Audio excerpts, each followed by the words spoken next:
We're going to start Module 2 by talking about hypothesis tests about a population median.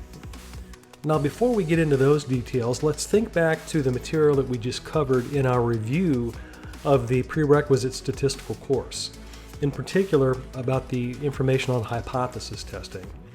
So what different scenarios did we look at? And for each of those scenarios, what was the important information that we covered? And when looking at all of the procedures, what were the commonalities in those procedures? So let's first start by thinking about the various kinds of hypothesis tests that we considered in our review.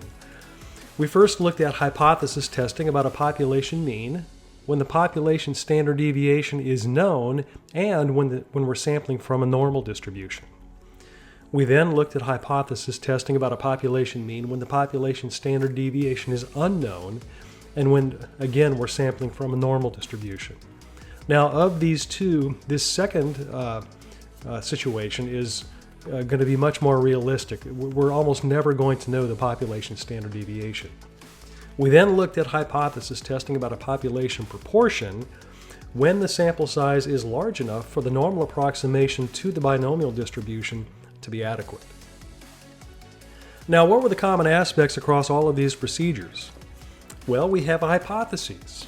Now, in setting up the null and alternative hypotheses, we frame the null and alternative hypotheses in terms of two logically opposing statements, exactly one of which is true.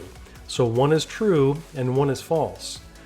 In addition, we also put what we're trying to show or conclude in the alternative hypothesis. That's always going to be what we do. We always put what we're trying to show in the alternative, because we can never prove the null hypothesis is true. All we can do is try to disprove the null hypothesis. The other thing to keep in mind about setting up these hypotheses is that whichever has the equality portion, that's going to go in the null hypothesis. So the bottom line is that the equality portion goes in the null hypothesis.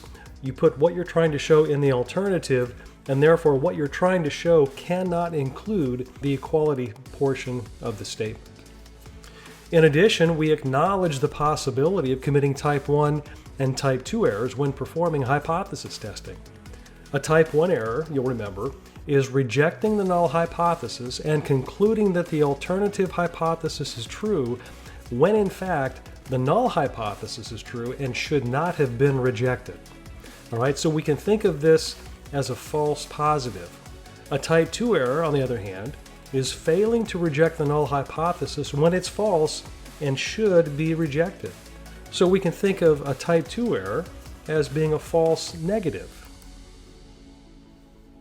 Now, we quantify the likelihood of type 1 and type 2 inferential errors using their probabilities, and we denote these probabilities by alpha and beta, respectively.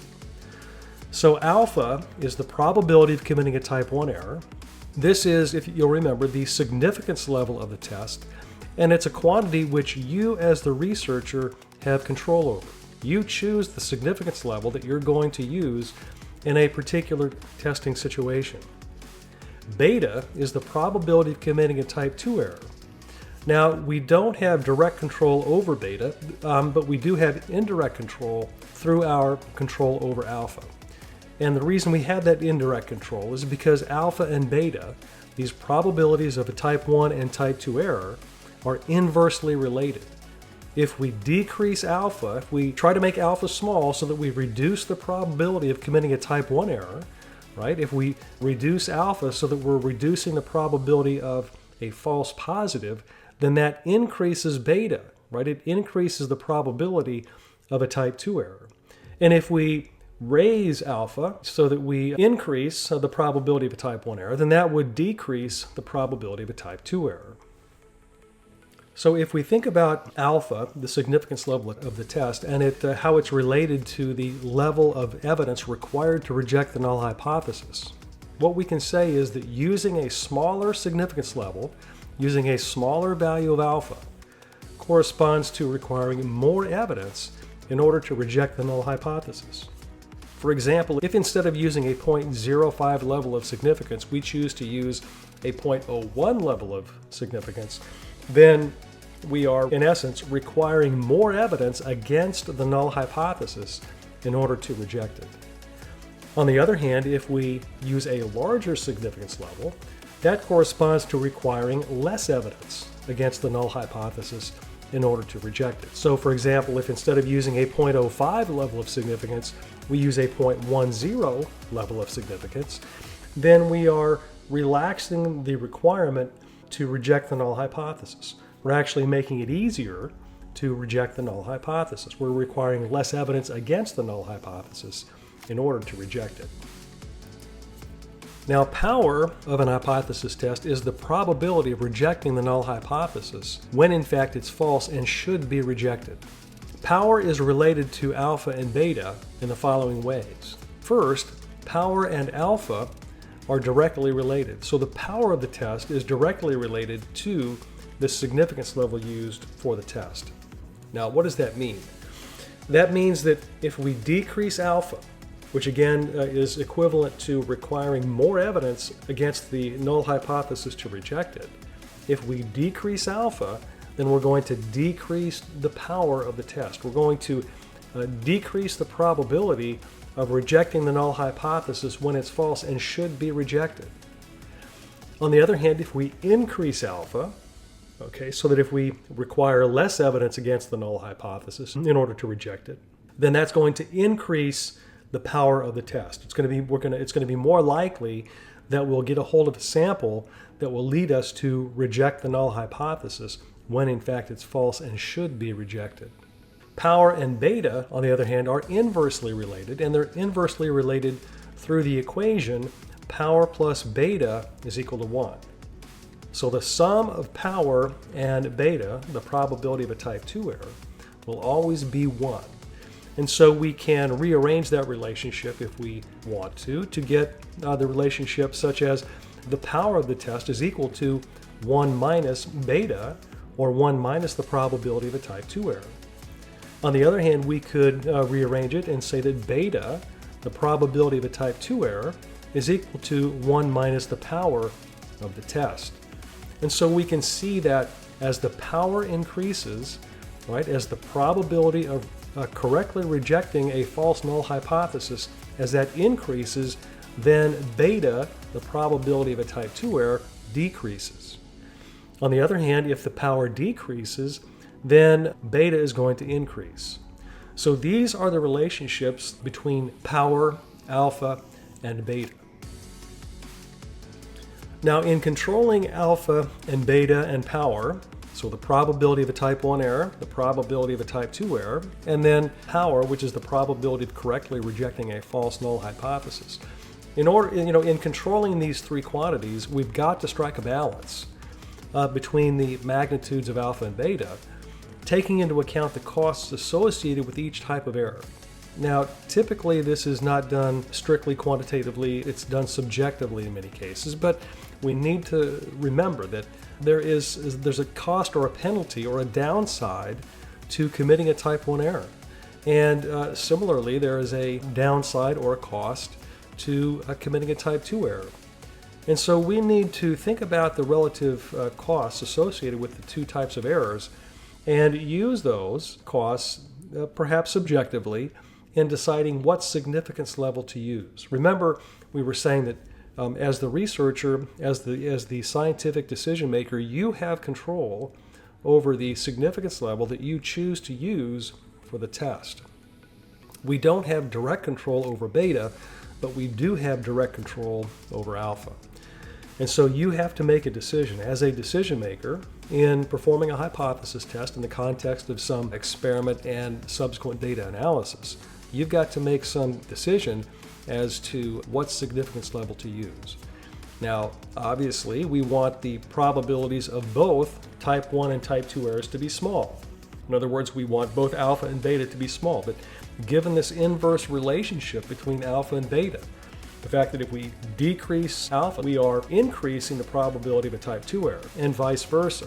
So we have to strike a balance, right? And so typically, the way that this is done in the context of hypothesis testing, because we don't have control over beta, where we do have control over alpha, we choose an acceptably small level or value for alpha, the significance level of the test, And then if we have our choice among various hypothesis tests that will help answer our question, and if we know something about the power profiles of those tests, then we choose a test that has as much power as possible. So, and remember, if we remember the relationship between power and beta. If we increase power, then we're reducing beta. So, if for a given value of alpha, for a given significance level, if we can find a test that has as much power as possible, then we'll also have the smallest possible value for beta.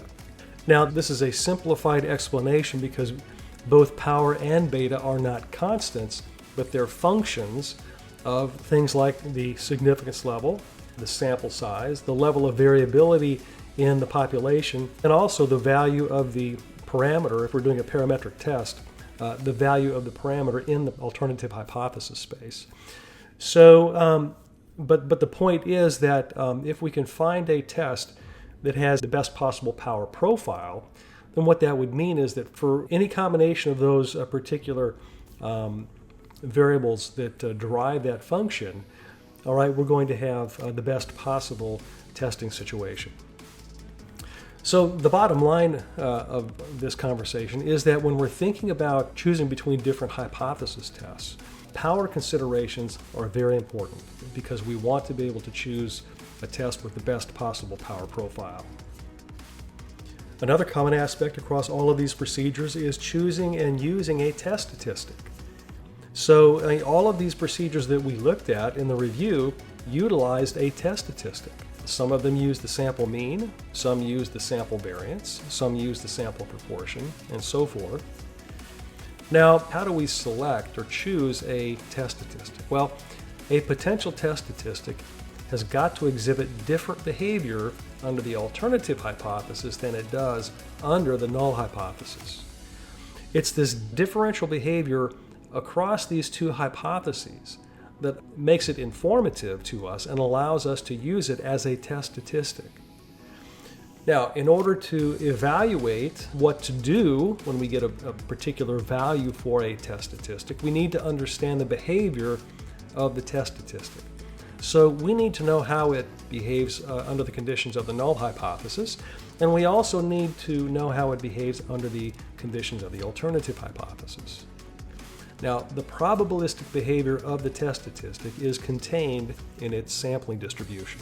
And you'll remember that the sampling distribution of a statistic is just the probability distribution for that random variable. So a statistic, because it's computed from a random sample of some type, is a random variable itself. It has a probability distribution, and that probability distribution of that statistic is called its sampling distribution. It's just another name. We call it that just to remind ourselves that we're talking about the probability distribution of a sample statistic. So in order to develop inferential procedures, hypothesis testing procedures, and or confidence interval estimation procedures, in order to use a statistic to do those kinds of things, we have to have an understanding of the sampling distribution of that statistic. All right, so that is, it's crucial information. This idea of a sampling distribution and us having to know at least a certain amount of information about that sampling distribution is crucial in order for us to be able to develop inference procedures and to use those procedures and to use the test statistic intelligently. All right, so the reason that we did the review, the reason that we're talking about these things now is because as we move into our non-parametric procedures, in all of these non-parametric procedures that we're going to look at, we're going to need to have an understanding of the sampling distribution of the test statistics that we're using. And we're going to see that for a given type of question that we want to answer statistically, so using hypothesis testing, that there are going to be a number of different possible test statistics that we can use. And in order to know how to use them, again, we need to understand how those test statistics behave under the null hypothesis and under the alternative hypothesis. What differentiates that behavior, in the two situations. So again, understanding the sampling distributions of these potential test statistics is very, very important. And the other thing is that's going to be very important, and that we'll see over and over again, is that the different tests that we come up with based on these different test statistics, they have different power profiles. We're going to find that some of these tests don't have as much power as other tests. And typically the trade-off comes if we are somehow sacrificing information about the data in order to get a more broadly applicable or more robust test. So the more broadly applicable we want to apply a test, we sometimes have to give up more information about that data, about the nature of the data, in order to make it more broadly applicable. We can't have as many assumptions about the distribution from which it comes and things like that. And in some cases, you'll see that we're going to be taking data that's at the interval level, and we're going to be transforming it into data that is at the ordinal level or even at the nominal level. And I think you would agree, based on what you learned in your first statistics class, that data at the nominal level is not as informative as data at the interval or ratio level. And so if we start off with data that's at the interval or ratio level, and then in order to perform analyses using that data, they're very broadly applicable, that don't require nearly as many assumptions as the parametric procedures that you looked at in your first methods courses. If we have to transform that data down to a lower level of data, for example, ordinal data or nominal data, you're going to find that there is typically a loss of information, and therefore there's a loss of power. So we're going to see that over and over as we look at these different procedures. So that finishes up this particular lecture video. In the next lecture video, we're going to talk about the binomial distribution, review that a little bit, and then we'll get into talking about our first procedure.